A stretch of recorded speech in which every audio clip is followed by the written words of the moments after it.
Welcome dear students in today's video lesson।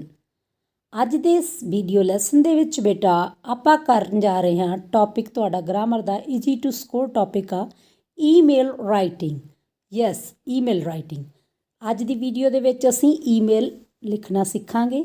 ਸੋ ਇਹ ਤੁਹਾਡੀ ਜਿਹੜੀ English the grammar and composition ਆ ਉਹਦੇ ਵਿੱਚ ਤੁਹਾਨੂੰ ਦਿੱਤੀ ਹੋਈ ਆ ਕਲਾਸ +2 ਲਈ। ਅੱਜ ਦੀ ਵੀਡੀਓ ਬਹੁਤ ਇੰਪੋਰਟੈਂਟ ਆ। ਚਲੋ ਕਰਦੇ ਹਾਂ ਸ਼ੁਰੂ। ਫਿਰ ਫਸਟ ਆਫ ਆਲ ਅਗਰ ਤੁਸੀਂ ਪੇਪਰ ਸਟਰਕਚਰ ਦੇਖਿਆ ਹੈਗਾ ਐਂਡ ਦੇ ਉੱਤੇ, ਠੀਕ ਹੈ, 7th ਨੰਬਰ 'ਤੇ ਉੱਥੇ ਐਕਸਪਲੇਨ ਕੀਤਾ ਵਿਆ ਕਿ ਜਾਂ ਤਾਂ ਨਿਊਜ਼ਪੇਪਰ ਹੈਡਲਾਈਨ ਆਊਗੀ ਜਾਂ ਉਹਦੇ ਨਾਲ ਈਮੇਲ ਰਾਈਟਿੰਗ ਆਊਗੀ।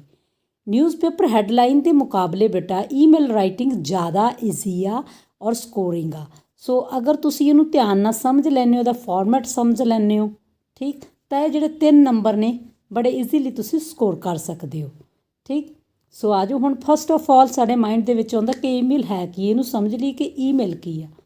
ਈਮੇਲ ਇੱਕ ਇਲੈਕਟ੍ਰੋਨਿਕ ਮੇਲ ਆ, ਮੀਨਸ ਕਿ ਇਲੈਕਟ੍ਰੋਨਿਕ ਚਿੱਠੀ ਆ ਆਪਾਂ ਕਹਿ ਸਕਦੇ ਹਾਂ, ਜਿਹਦੇ 'ਚ ਭੇਜਣ ਵਾਲਾ ਅਤੇ ਰਿਸੀਵ ਕਰਨ ਵਾਲਾ ਜਿਹੜਾ ਦੋਨਾਂ ਕੋਲ ਇੰਟਰਨੈਟ ਹੋਣਾ ਚਾਹੀਦਾ ਅਤੇ ਤੁਹਾਡਾ ਇੰਟਰਨੈਟ 'ਤੇ ਈਮੇਲ ਅਕਾਊਂਟ ਹੋਣਾ ਚਾਹੀਦਾ, ਤਦ ਹੀ ਤੁਸੀਂ ਮੇਲ ਦੂਜੇ ਬੰਦੇ ਨੂੰ ਭੇਜ ਸਕਦੇ ਹੋ। ਠੀਕ ਹੈ, ਸੋ ਅੱਗੇ ਆ ਗਈ ਗੱਲ ਫਾਰਮੈਟ ਦੀ ਬੇਟਾ।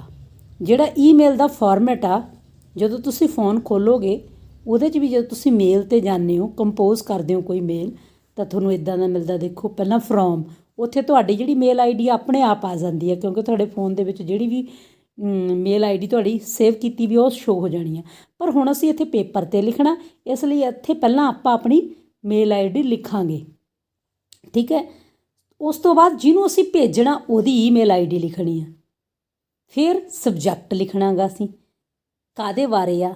ਜਿੱਦਾਂ ਆਪਾਂ ਐਪਲੀਕੇਸ਼ਨ ਲੈਟਰਸ ਦੇ ਵਿੱਚ ਸਬਜੈਕਟ ਲਿਖਦੇ ਹਾਂ ਤਾਂ ਕਿ ਬੰਦੇ ਨੂੰ ਝੱਟ ਪੜ੍ਹ ਕੇ ਪਤਾ ਲੱਗ ਜੇ ਕਾਹਦੇ ਬਾਰੇ ਮੇਲ ਆਈ ਹੈ ਇਹ। ਠੀਕ ਹੈ, ਉਸ ਤੋਂ ਬਾਅਦ ਜਿਹੜੀ ਈਮੇਲ ਦਾ ਹੀ ਬੋਡੀ ਆ ਜਾਣੀ ਆ।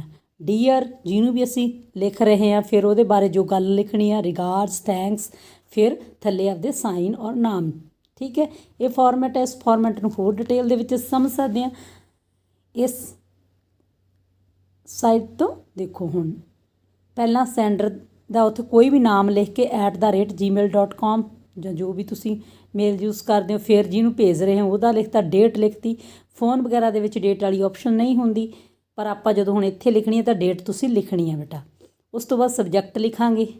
ਫਿਰ ਆਪਾਂ ਕੀ ਲਿਖਦੇ ਹੁੰਦੇ ਹਾਂ, ਗ੍ਰੀਟਿੰਗਸ ਜਾਂ ਸੈਲੂਟੇਸ਼ਨਸ, ਮੀਨਸ ਜਿਹਨੂੰ ਅਸੀਂ ਲਿਖ ਰਹੇ ਹਾਂ ਰਿਸਪੈਕਟਡ ਸਰ, ਅਗਰ ਹੈ ਨਾ ਕਿਸੇ ਟੀਚਰ ਨੂੰ, ਵੱਡੇ ਨੂੰ ਲਿਖ ਰਹੇ ਹੋ। ਡੀਅਰ ਫਰੈਂਡ, ਅਗਰ ਫਰੈਂਡ ਨੂੰ ਲਿਖ ਰਹੇ ਹੋ। ਫਿਰ ਉਸ ਤੋਂ ਬਾਅਦ ਅਸੀਂ ਈਮੇਲ ਦੀ ਬੋਡੀ ਲਿਖਦੇ ਹਾਂ। ਫਿਰ ਰਿਗਾਰਡਸ, ਫਿਰ ਸੈਂਡਰ ਦਾ ਨਾਮ ਔਰ ਡੈਜਿਗਨੇਸ਼ਨ ਵਗੈਰਾ ਅਸੀਂ ਲਿਖਦੇ ਹਾਂ। ਸੋ ਇੱਥੋਂ ਤੁਹਾਨੂੰ ਫਾਰਮੈਟ ਸਮਝ ਲੱਗ ਗਿਆ। ਅਗਰ ਤੁਸੀਂ ਫਾਰਮੈਟ ਨੂੰ ਫੋਲੋ ਕਰਦੇ ਹੋ ਬੇਟਾ, ਤੁਸੀਂ ਦੇਖੋਗੇ ਕਿ ਸਾਰਾ ਸਟਾਰਟਿੰਗ ਸੇਮ ਆ, ਐਂਡ ਸੇਮ ਆ। ਸਿਰਫ ਜਿਹੜਾ ਸਬਜੈਕਟ ਲਿਖਦੇ ਹਾਂ ਅਸੀਂ, ਉਹ ਸਾਨੂੰ ਜਿਹੜੀ ਸਟੇਟਮੈਂਟ ਦਿੱਤੀ ਹੁੰਦੀ ਅਸੀਂ ਉਹਦੇ 'ਚੋਂ ਚੱਕ ਕੇ ਲਿਖ ਸਕਦੇ ਹਾਂ, ਹੈ ਨਾ। ਸੋ ਬੋਡੀ ਹੀ ਚੇਂਜ ਹੋਣੀ ਆ। ਅਗਰ ਤੁਸੀਂ ਇੰਨਾ ਉੱਪਰਲਾ ਅਤੇ ਨੀਚੇ ਵਾਲਾ ਪੋਰਸ਼ਨ ਆ ਜਿਹੜਾ ਚੰਗੇ ਤਰੀਕੇ ਨਾਲ ਯਾਦ ਕਰ ਲੈਂਦੇ, ਸਾਰਿਆਂ 'ਚ ਸੇਮ ਰਹਿੰਦਾ। ਸੋ 3 ਦੇ ਵਿੱਚੋਂ ਅੱਧੇ ਮਾਰਕਸ ਤਾਂ ਤੁਹਾਡੇ ਇੱਥੇ ਹੀ ਕਵਰ ਹੋ ਗਏ। ਠੀਕ ਹੈ, ਸੋ ਅੱਗੇ ਕੁਝ ਗੱਲਾਂ ਨੇ ਜਿਹੜੀਆਂ ਸਾਨੂੰ ਧਿਆਨ ਰੱਖਣ ਦੀ ਜ਼ਰੂਰਤ ਹੈ। ਤੁਹਾਡੇ ਕੋਲ ਜਿਹੜੀ English grammar and composition book ਆ ਤੁਹਾਡੀ, ਪੇਜ ਨੰਬਰ 264 ਦੇ ਉੱਤੇ ਇਹ ਪੇਜ ਦਿੱਤਾ ਹੋਇਆ ਬੇਟਾ, ਡੂਜ਼ ਐਂਡ ਡੋਂਟ ਡੂਜ਼, ਹੈ ਨਾ। ਕਿਹੜੀਆਂ ਗੱਲਾਂ ਕਰਨੀਆਂ ਚਾਹੀਦੀਆਂ ਨੇ ਈਮੇਲ ਰਾਈਟਿੰਗ ਸਮੇਂ, ਧਿਆਨ ਵਿੱਚ ਰੱਖਣੀਆਂ ਨੇ, ਕਿਹੜੀਆਂ ਨਹੀਂ, ਇਹ ਜ਼ਰੂਰ ਤੁਸੀਂ ਰੀਡ ਕਰਨੀ ਆ। ਧਿਆਨ ਇਹਨਾਂ ਚੀਜ਼ਾਂ ਵੱਲ ਜ਼ਰੂਰ ਦੇਣਾ ਤਾਂ ਕਿ ਤੁਹਾਡੇ ਜਿਹੜੇ ਮਾਰਕਸ ਨੇ ਉਹ ਕੱਟ ਨਾ ਹੋਣ। ਫਸਟ ਉਹਨਾਂ ਨੇ ਕੀ ਕਿਹਾ, ਐਪਰੋਪਰੀਏਟ ਸੈਲੂਟੇਸ਼ਨਸ ਯੂਜ਼ ਕਰਨੀਆਂ। ਤੁਸੀਂ ਜਿਹੜੀ ਗ੍ਰੀਟਿੰਗਸ ਲਿਖਦੇ ਹੋ, ਤੁਸੀਂ ਫਰੈਂਡ ਨੂੰ ਲਿਖਦੇ ਹੋ ਤਾਂ ਡੀਅਰ ਫਰੈਂਡ। ਅਗਰ ਤੁਸੀਂ ਕਿਸੇ ਆਫਿਸਰ ਨੂੰ ਲਿਖ ਰਹੇ ਹੋ ਤਾਂ ਉੱਥੇ ਡੀਅਰ ਆਫਿਸਰ ਨਹੀਂ ਲਿਖੋਗੇ ਜਾਂ ਡੀਅਰ ਮੈਮ ਨਹੀਂ ਲਿਖੋਗੇ, ਉੱਥੇ ਰਿਸਪੈਕਟਡ ਲਿਖੋਗੇ। ਇਸ ਚੀਜ਼ ਦਾ ਖਾਸ ਧਿਆਨ ਰੱਖਣਾ। ਨੈਕਸਟ ਹੈ ਪ੍ਰੂਫ ਰੀਡਿੰਗ ਬਿਫੋਰ ਪ੍ਰੈਸਿੰਗ ਦ ਸੈਂਡ ਬਟਨ। ਇਸ ਤੋਂ ਪਹਿਲਾਂ ਕਿ ਤੁਸੀਂ ਉਹਨੂੰ ਸੈਂਡ ਕਰੋ, ਉਹਦੀ ਪ੍ਰੂਫ ਰੀਡਿੰਗ ਜ਼ਰੂਰ ਕਰ ਲੈਣੀ ਹੈ ਕਿ ਜੋ ਤੁਸੀਂ ਲਿਖਿਆ ਉਹ ਸਹੀ ਹੈ। ਠੀਕ, ਉਸ ਤੋਂ ਅਗਲੀ ਗੱਲ ਆ ਜਿਹੜੀ ਈਮੇਲ ਆ, ਸ਼ੁੱਡ ਬੀ ਬਰੀਫ, ਛੋਟੀ ਹੋਣੀ ਚਾਹੀਦੀ ਆ, ਹੈ ਨਾ, ਸਮਰੀ ਹੋਣੀ ਚਾਹੀਦੀ ਆ। ਬਾਹਲੀਆਂ ਲੰਬੀਆਂ ਗੱਲਾਂ ਨਹੀਂ ਇੱਥੇ ਲਿਖਣੀਆਂ। ਅਗਲੀ ਗੱਲ ਹੈਗੀ ਇਨਫੋਰਮੇਸ਼ਨ ਜਿਹੜੀ ਵੀ ਇੰਪੋਰਟੈਂਟ ਆ ਉਹਨੂੰ ਫਸਟ 'ਤੇ ਲਿਖਣਾ ਗਾ। Right meaningful and informative subject line. ਜਿਹੜਾ ਤੁਸੀਂ ਸਬਜੈਕਟ ਲਿਖ ਰਹੇ ਹੋ ਉਹ ਮੀਨਿੰਗਫੁਲ ਹੋਣਾ ਚਾਹੀਦਾ, ਵਧੀਆ ਤਰੀਕੇ ਨਾਲ। ਉਸ ਤੋਂ ਬਾਅਦ ਜਿਹੜੇ ਅਗਰ ਤੁਸੀਂ ਇੱਕ ਹੀ ਈਮੇਲ ਦੇ ਵਿੱਚ ਕਈ ਸਾਰੀਆਂ ਗੱਲਾਂ ਨੂੰ ਕਵਰ ਕਰਨਾ ਚਾਹੁੰਦੇ ਹੋ ਤਾਂ ਫਿਰ ਤੁਸੀਂ ਬੁਲੇਟਸ ਦਾ ਜਾਂ ਨੰਬਰ ਦਾ ਯੂਜ਼ ਕਰ ਸਕਦੇ ਹੋ ਤਾਂ ਕਿ ਜਿਹੜਾ ਤੁਹਾਡਾ ਮੈਸੇਜ ਆ ਕਲੀਅਰਲੀ ਜਾਵੇ। ਪਹਿਲੇ ਨੰਬਰ 'ਤੇ ਤੁਸੀਂ ਇਹ ਗੱਲ ਕਰਨੀ ਹੈ, ਦੂਜੇ ਨੰਬਰ 'ਤੇ ਠੀਕ ਇਸ ਤਰੀਕੇ ਨਾਲ। ਐਂਡ 'ਤੇ ਤੁਸੀਂ ਆਪਣੇ ਸਿਗਨੇਚਰ ਕਰਨੇ ਆ, ਡੈਜੀਗਨੇਸ਼ਨ ਲਿਖਣੀ ਆ, ਜਿਹੜੇ ਸੈਂਟੈਂਸਸ ਨੇ ਉਹ ਸ਼ਾਰਟ ਰੱਖਣੇ ਨੇ ਠੀਕ। ਜੋ ਹਰ ਇੱਕ ਗੱਲ ਲਈ ਸੈਪਰੇਟ ਪੈਰਾਗ੍ਰਾਫ ਬਣਾਉਣਾ, ਸਿੰਪਲ ਗ੍ਰਾਮਰ ਔਰ ਸਿੰਪਲ ਲੈਂਗੁਏਜ ਯੂਜ਼ ਕਰਨੀ ਹੈ। ਇਹ ਤਾਂ ਸੀਗੀਆਂ ਜਿਹੜੀਆਂ ਅਸੀਂ ਗੱਲਾਂ ਵਰਤਣੀਆਂ ਨੇ। ਜਿਹੜੀਆਂ ਅਸੀਂ ਨਹੀਂ ਵਰਤਣੀਆਂ, ਜਿਹਨਾਂ ਦਾ ਧਿਆਨ ਰੱਖਣਾ ਉਹਦੇ 'ਚ ਹੈਗਾ ਰਾਈਟ ਅਬਾਊਟ ਇਰਰੈਲੇਵੈਂਟ ਇਸ਼ੂਜ਼। ਜਿਹੜਾ ਟੌਪਿਕ ਦੇ ਨਾਲ ਅਸੀਂ ਸੰਬੰਧਿਤ ਈਮੇਲ ਰਾਈਟ ਕਰ ਰਹੇ ਹਾਂ ਬੇਟਾ, ਉਹਦੇ ਨਾਲ ਸੰਬੰਧਿਤ ਗੱਲਾਂ ਹੀ ਲਿਖਣੀਆਂ ਨੇ। ਉਸ ਤੋਂ ਇਲਾਵਾ ਇੱਧਰਲੀ ਉੱਧਰਲੀ ਹੋਰ ਇਰਰੈਲੇਵੈਂਟ ਇਸ਼ੂਜ਼ ਨਹੀਂ ਲਿਖਣੇ। ਜਿਹੜੇ ਸੈਂਟੈਂਸਸ ਨੇ ਉਹ ਬਾਹਲੇ ਲੰਬੇ ਨਹੀਂ ਹੋਣੇ ਚਾਹੀਦੇ। ਜਿਹੜੇ ਤੁਸੀਂ ਲਿਖ ਰਹੇ ਹੋ ਉਹਨੂੰ ਇਟੈਲਿਕ ਨਹੀਂ ਕਰਨਾ, ਕੋਈ ਵਿੰਗੇ ਟੇਢੇ ਅੱਖਰ ਕਰਕੇ ਨਹੀਂ ਲਿਖਣੇ। ਸਾਈਨ ਆਫ ਐਕਸਕਲਾਮੇਸ਼ਨਸ ਦੀ ਬਾਹਲੀ ਵਰਤੋਂ ਨਹੀਂ ਕਰਨੀ ਕੋਈ। ਲੈਟਰ ਕੈਪੀਟਲ ਨਹੀਂ ਰੱਖਣੇ, ਕਿਉਂਕਿ ਈਮੇਲ ਦੇ ਵਿੱਚ ਅਗਰ ਤੁਸੀਂ ਕੈਪੀਟਲ ਲੈਟਰਸ ਯੂਜ਼ ਕਰਦੇ ਹੋ ਤਾਂ ਉਹ ਇੱਦਾਂ ਲੱਗਦਾ ਜਿੱਦਾਂ ਸ਼ਾਊਟ ਕਰ ਰਿਹਾ ਹੁੰਦਾ ਬੰਦਾ ਦੂਜੇ 'ਤੇ, ਹੈ ਨਾ। ਇਹ ਤੁਸੀਂ ਪੜ੍ਹ ਸਕਦੇ ਹੋ, ਇੱਥੇ ਲਿਖਿਆ ਹੋਇਆ। ਉਸ ਤੋਂ ਇਲਾਵਾ ਹੈਗਾ ਯੂਜ਼ ਡਿਫਰੈਂਟ ਫਾਉਂਟਸ ਨਹੀਂ ਯੂਜ਼ ਕਰਨੇ ਹੈਗੇ, ਸਿੰਪਲ ਲਿਖਣਾ ਹੈ ਵੀ। ਓਕੇ, ਨੈਕਸਟ ਵਨ ਹੈਗਾ ਜਿਹੜੀਆਂ ਐਬਰੀਵੇਸ਼ਨਸ ਦੀ ਗੱਲ ਹੋਈ ਹੈ, ਜਿਹੜੀਆਂ ਕਈ ਵਾਰ ਅਸੀਂ ਐਬਰੀਵੇਸ਼ਨਸ ਯੂਜ਼ ਕਰਦੇ ਹਾਂ, ਇੱਦਾਂ ਦੀਆਂ ਐਬਰੀਵੇਸ਼ਨਸ ਯੂਜ਼ ਨਹੀਂ ਕਰਨੀਆਂ ਜਿਹੜੀਆਂ ਦੂਜੇ ਨੂੰ ਸਮਝ ਨਾ ਆਉਣ। ਸਟੈਂਡਰਡ ਐਬਰੀਵੇਸ਼ਨਸ ਹੀ ਯੂਜ਼ ਕਰਨੀਆਂ ਨੇ। ਆਪਦੀ ਪਰਸਨਲ ਡਿਟੇਲ ਨਹੀਂ ਦੇਣੀ ਹੈਗੀ। ਸੋ ਇਹ ਗੱਲਾਂ ਨੂੰ ਧਿਆਨ ਵਿੱਚ ਰੱਖਣਾ ਤੁਸੀਂ ਈਮੇਲ ਦੀ ਰਾਈਟਿੰਗ ਕਰਦੇ ਸਮੇਂ। ਆਓ ਹੁਣ ਕਮਲ ਮੈਮ ਨੂੰ ਜੁਆਇਨ ਕਰਦੇ ਹਾਂ। ਉਹ ਸਾਨੂੰ ਫਸਟ ਜਿਹੜੀ ਸਾਡੀ ਈਮੇਲ ਆ ਐਕਸਕਿਊਜ਼ ਫਰੋਮ ਬਰਥਡੇ ਪਾਰਟੀ ਉਹ ਕਰਵਾ ਰਹੇ ਨੇ। Hello students, let's discuss email writing, which is in the syllabus of General English of class 10+2. Today we will discuss question number 1, which is on page number 266 of English Grammar and Composition, published by Punjab School Education Board. Write an email to your friend Mandeep informing him why you want him to excuse you for not attending his birthday party. Email ਦਾ ਮਤਲਬ ਹੈ electronic ਮੇਲ, ਜਿਹੜੀ ਕਿ ਅਸੀਂ computer ਜਾਂ ਫਿਰ smartphone ਤੋਂ ਭੇਜ ਸਕਦੇ ਹਾਂ। ਇੱਥੇ ਤੁਸੀਂ ਆਪਣੇ ਮਨਦੀਪ ਨਾਮ ਦੇ ਫਰੈਂਡ ਨੂੰ ਈਮੇਲ ਲਿਖਣੀ ਹੈ। ਕਿਤਾਬ ਦੇ ਵਿੱਚ ਕਿਸੇ ਫਰੈਂਡ ਦਾ ਨਾਮ ਨਹੀਂ ਲਿਖਿਆ ਹੋਇਆ, ਤਾਂ ਜੇਕਰ ਉਸ ਤਰ੍ਹਾਂ ਦਾ ਪ੍ਰਸ਼ਨ ਪ੍ਰੀਖਿਆ ਵਿੱਚ ਆਉਂਦਾ ਹੈ ਤਾਂ ਤੁਸੀਂ ਉੱਥੇ ਉੱਤਰ ਵਿੱਚ ਕਿਸੇ ਵੀ ਫਰੈਂਡ ਦਾ ਨਾਮ ਲਿਖ ਸਕਦੇ ਹੋ। ਲੇਕਿਨ ਜੇਕਰ ਫਰੈਂਡ ਦਾ ਨਾਮ ਦਿੱਤਾ ਹੋਇਆ ਹੈ, ਜਿਵੇਂ ਕਿ ਇੱਥੇ ਮੈਂ ਨਾਮ ਮਨਦੀਪ ਲਿਖ ਦਿੱਤਾ ਹੈ, ਤਾਂ ਤੁਹਾਨੂੰ ਉੱਤਰ ਵਿੱਚ ਈਮੇਲ ਲਿਖਣ ਸਮੇਂ ਉਸ ਦਾ ਨਾਮ ਜ਼ਰੂਰ ਉਹੀ ਨਾਮ ਲਿਖਣਾ ਪਵੇਗਾ। ਤੁਸੀਂ ਕੋਈ ਹੋਰ ਨਾਮ ਨਹੀਂ ਲਿਖ ਸਕਦੇ। ਇਸ ਈਮੇਲ ਦੇ ਵਿੱਚ ਤੁਸੀਂ ਆਪਣੇ ਫਰੈਂਡ ਨੂੰ ਇਹ ਦੱਸਣਾ ਹੈ ਕਿ ਤੁਸੀਂ ਕਿਉਂ ਉਸਦੇ ਬਰਥਡੇ ਪਾਰਟੀ 'ਤੇ ਨਹੀਂ ਆ ਸਕਦੇ ਅਤੇ ਕਿਉਂ ਤੁਸੀਂ ਮਾफ़ੀ ਚਾਹੁੰਦੇ ਹੋ।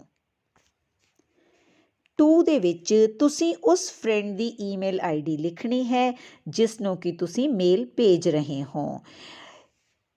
ਇੱਥੇ ਕਿਉਂਕਿ ਨਾਮ ਮਨਦੀਪ ਦਾ ਲਿਖਿਆ ਹੋਇਆ ਸੀ ਤਾਂ ਉਸ ਦੇ ਨਾਮ ਦੀ ਈਮੇਲ ਆਈਡੀ ਇੱਥੇ ਲਿਖਣੀ ਹੈ। ਤਾਂ ਇੱਥੇ ਈਮੇਲ ਆਈਡੀ ਲਿਖਣ ਸਮੇਂ @ ਜਿਵੇਂ gmail.com ਹੈ ਜਾਂ yahoo.com ਹੈ, ਤਾਂ ਉਸ ਤਰ੍ਹਾਂ ਤੁਸੀਂ ਉਹ ਜ਼ਰੂਰ ਲਿਖਣੀ ਹੈ, ਯਾਨੀ ਕਿ ਉਹ ਦੇਖਣ ਨੂੰ ਈਮੇਲ ਆਈਡੀ ਲੱਗਣੀ ਚਾਹੀਦੀ ਹੈ। ਡੇਟ ਇੱਥੇ ਜਿਸ ਦਿਨ ਤੁਸੀਂ ਉਹ ਲਿਖ ਰਹੇ ਹੋਵੋਗੇ, ਯਾਨੀ ਪ੍ਰੀਖਿਆ ਵਾਲਾ ਦਿਨ, ਉਹ ਤੁਸੀਂ ਤਰੀਕ ਲਿਖ ਦੇਣੀ ਹੈ। ਉਸ ਤੋਂ ਬਾਅਦ ਹੈ ਸਮਾਂ। ਤਰੀਕ ਅਤੇ ਸਮਾਂ ਕੰਪਿਊਟਰ ਦੇ ਉੱਪਰ ਆਪਣੇ ਆਪ ਹੀ ਆ ਜਾਂਦਾ ਹੈ, ਲੇਕਿਨ ਇੱਥੇ ਲਿਖਣਾ ਸਾਨੂੰ ਪਵੇਗਾ। @cc @bcc ਇਹ ਕਾਲਮ ਖਾਲੀ ਛੱਡ ਦੇਣਾ ਹੈ। CC ਦਾ ਮਤਲਬ ਹੈ ਕਾਰਬਨ ਕਾਪੀ। ਜਦੋਂ ਤੁਸੀਂ ਕੰਪਿਊਟਰ ਉੱਪਰ ਕਿਸੇ ਨੂੰ ਮੇਲ ਭੇਜ ਰਹੇ ਹੋਵੋਗੇ ਤਾਂ ਜੇਕਰ ਤੁਸੀਂ ਉਸ ਮੇਲ ਦੀ ਕਾਪੀ ਕੋਈ ਹੋਰ ਲੋਕਾਂ ਨੂੰ ਵੀ ਭੇਜਣੀ ਹੈ ਤਾਂ ਉਹਨਾਂ ਦੀਆਂ ਈਮੇਲ ਆਈਡੀਜ਼ ਤੁਸੀਂ ਕਾਰਬਨ ਕਾਪੀ ਇਸ ਖਾਨੇ ਵਿੱਚ ਲਿਖ ਦੇਵੋਗੇ। BCC ਦਾ ਮਤਲਬ ਹੈ ਬਲਾਈਂਡ ਕਾਰਬਨ ਕਾਪੀ। ਇਸ ਦਾ ਮਤਲਬ ਹੈ ਕਿ ਜਿਸ ਦੀ ਈਮੇਲ ਆਈਡੀ ਤੁਸੀਂ BCC ਵਿੱਚ ਭਰੋਗੇ ਉਸਨੂੰ ਭੇਜੀ ਗਈ ਮੇਲ ਦਾ ਬਾਕੀ ਲੋਕਾਂ ਨੂੰ ਕਿਸੇ ਨੂੰ ਨਹੀਂ ਪਤਾ ਲੱਗੇਗਾ। ਮਤਲਬ ਜਿਨ੍ਹਾਂ ਨੂੰ ਕਾਰਬਨ ਕਾਪੀ ਭੇਜੀ ਹੈ ਉਹਨਾਂ ਨੂੰ ਇਹ ਨਹੀਂ ਪਤਾ ਲੱਗੇਗਾ ਕਿ ਤੁਸੀਂ ਇੱਕ ਇਸੇ ਮੇਲ ਦੀ ਕਾਪੀ ਕਿਸੇ ਹੋਰ ਵਿਅਕਤੀ ਨੂੰ ਭੇਜੀ ਹੈ ਜਿਸ ਦੀ ਈਮੇਲ ਆਈਡੀ ਤੁਸੀਂ BCC ਵਾਲੇ ਬਲਾਈਂਡ ਕਾਰਬਨ ਕਾਪੀ ਵਿੱਚ ਲਿਖੀ ਹੈ।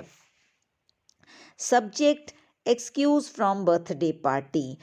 ਇਹ ਤੁਸੀਂ ਕੁਐਸਚਨ ਦੇ ਵਿੱਚੋਂ ਦੇਖ ਕੇ ਬਣਾ ਸਕਦੇ ਹੋ ਕਿ ਬਰਥਡੇ ਪਾਰਟੀ ਤੋਂ ਮਾਫੀ ਚਾਹੁੰਦੇ ਹੋ। Dear Mandeep, I am not well, ਕਿ ਮੇਰੀ ਸਿਹਤ ਠੀਕ ਨਹੀਂ ਹੈ। ਇੱਥੇ ਤੁਸੀਂ ਕੋਈ ਵੀ ਹੋਰ ਕਾਰਨ ਦੇ ਸਕਦੇ ਹੋ। I have an urgent work, ਮੈਨੂੰ ਜ਼ਰੂਰੀ ਕੰਮ ਹੈ। ਆਈ ਹੈਵ ਐਗਜ਼ਾਮਸ, ਮੇਰੀ ਪ੍ਰੀਖਿਆਵਾਂ ਨੇ, ਤਾਂ ਇੱਥੇ ਕਾਰਨ ਕੋਈ ਵੀ ਦਿੱਤਾ ਜਾ ਸਕਦਾ ਹੈ। ਅਤੇ ਮੈਂ ਇੱਥੇ ਇੱਕ ਕਾਰਨ ਆਈ ਐਮ ਨਾਟ ਵੈਲ ਲਿਖ ਦਿੱਤਾ ਹੈ ਕਿ ਮੇਰੀ ਸਿਹਤ ਠੀਕ ਨਹੀਂ ਹੈ। Please excuse me for not attending your birthday party, ਵੀ ਮੈਨੂੰ ਮਾफ़ ਕਰ ਦੇਣਾ, ਮੈਂ ਤੁਹਾਡੀ ਬਰਥਡੇ ਪਾਰਟੀ 'ਤੇ ਨਹੀਂ ਆ ਸਕਦਾ। ਵਿਦ ਰਿਗਾਰਡਸ ਗੁਰਪ੍ਰੀਤ, ਇੱਥੇ ਪ੍ਰਸ਼ਨ ਵਿੱਚ ਕਿਸੇ ਦਾ ਨਾਮ ਨਹੀਂ ਲਿਖਿਆ ਸੀ ਕਿ ਕੌਣ ਇਹ ਈਮੇਲ ਲਿਖ ਰਿਹਾ ਹੈ, ਇਸ ਲਈ ਅਸੀਂ ਆਪਣੇ ਕੋਲੋਂ ਹੀ ਗੁਰਪ੍ਰੀਤ ਲਿਖ ਦਿੱਤਾ ਹੈ। ਲੇਕਿਨ ਜੇਕਰ ਪ੍ਰਸ਼ਨ ਵਿੱਚ ਲਿਖਿਆ ਹੈ ਕਿ ਤੁਹਾਡਾ ਨਾਮ ਸੰਦੀਪ ਹੈ ਤਾਂ ਫਿਰ ਇੱਥੇ ਸੰਦੀਪ ਲਿਖਣਾ ਪਵੇਗਾ, ਯਾਨੀ ਕਿ ਤੁਸੀਂ ਕੁਐਸਚਨ ਨੂੰ ਚੰਗੀ ਤਰ੍ਹਾਂ ਦੇਖਣਾ ਹੈ। ਵਿਦਿਆਰਥੀਓ, ਤੁਹਾਨੂੰ ਪ੍ਰਸ਼ਨ ਇੱਕ ਵਾਰੀ ਦੁਬਾਰਾ ਇਸ ਲਈ ਦਿਖਾਇਆ ਹੈ ਕਿ ਕਿਸ ਤਰ੍ਹਾਂ ਤੁਸੀਂ ਐਕਸਕਿਊਜ਼, ਫਿਰ ਫਰੋਮ ਖੁਦ ਲਿਖਣਾ ਹੈ, ਫਿਰ ਬਰਥਡੇ ਪਾਰਟੀ, ਵੀ ਇਹ ਸਬਜੈਕਟ ਤੁਸੀਂ ਕੁਐਸਚਨ ਦੇ ਵਿੱਚੋਂ ਦੇਖ ਕੇ ਕਿਵੇਂ ਲਿਖ ਸਕਦੇ ਹੋ। ਐਕਸਕਿਊਜ਼ ਔਰ ਫਿਰ ਫਰੋਮ ਤੁਸੀਂ ਖੁਦ ਲਿਖ ਦਿੱਤਾ, ਬਰਥਡੇ ਪਾਰਟੀ, ਔਰ ਇਹ ਹੈ ਸਬਜੈਕਟ। ਵਿਦਿਆਰਥੀਓ, ਈਮੇਲ ਵਿੱਚ ਜਿਹੜੀ ਪਹਿਲੀ ਲਾਈਨ ਹੈ ਆਈ ਐਮ ਨਾਟ ਵੈਲ, ਉਹ ਵੀ ਬਹੁਤ ਆਸਾਨ ਹੈ, ਤੁਸੀਂ ਉਹ ਖੁਦ ਲਿਖ ਸਕਦੇ ਹੋ। ਦੂਸਰੀ ਲਾਈਨ ਤੁਸੀਂ ਕੁਐਸਚਨ ਦੇ ਵਿੱਚੋਂ ਦੇਖ ਕੇ ਬਣਾ ਸਕਦੇ ਹੋ। ਇੱਥੇ ਸਕਰੀਨ ਦੇ ਉੱਪਰ ਮੈਂ ਜਿਵੇਂ ਪਲੀਜ਼ ਤੁਸੀਂ ਖੁਦ ਲਿਖਿਆ, ਉਸ ਤੋਂ ਬਾਅਦ ਐਕਸਕਿਊਜ਼, ਯੂ ਦੀ ਥਾਂ 'ਤੇ ਤੁਸੀਂ ਲਿਖ ਦੇਣਾ ਹੈ ਮੀ, ਫਿਰ ਫॉर ਨਾਟ ਅਟੈਂਡਿੰਗ, ਹਿਜ਼ ਨੂੰ ਕੱਟ ਕੇ ਲਿਖ ਦੇਣਾ ਹੈ ਯੋਰ, ਫਿਰ ਬਰਥਡੇ ਪਾਰਟੀ।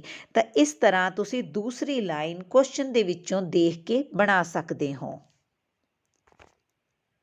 ਵਿਦਿਆਰਥੀਓ, ਜੇਕਰ ਤੁਸੀਂ ਬਹੁਤ ਮਿਹਨਤੀ ਹੋ ਔਰ ਹੋਰ ਵੀ ਜ਼ਿਆਦਾ ਵਧੀਆ ਈਮੇਲ ਬਣਾਉਣੀ ਚਾਹੁੰਦੇ ਹੋ ਤਾਂ ਜਿਹੜੀ ਲਾਈਨਸ ਮੈਂ ਰੈੱਡ ਕਲਰ ਵਿੱਚ ਲਿਖੀਆਂ ਹਨ ਤਾਂ ਉਹ ਲਾਈਨਸ ਹੋਰ ਐਡ ਵਿੱਚ ਕਰ ਸਕਦੇ ਹੋ, ਜਿਵੇਂ ਕਿ I would not be able to join you at your party, ਕਿ ਮੈਂ ਤੁਹਾਨੂੰ ਪਾਰਟੀ 'ਤੇ ਜੁਆਇਨ ਨਹੀਂ ਕਰ ਸਕਾਂਗਾ।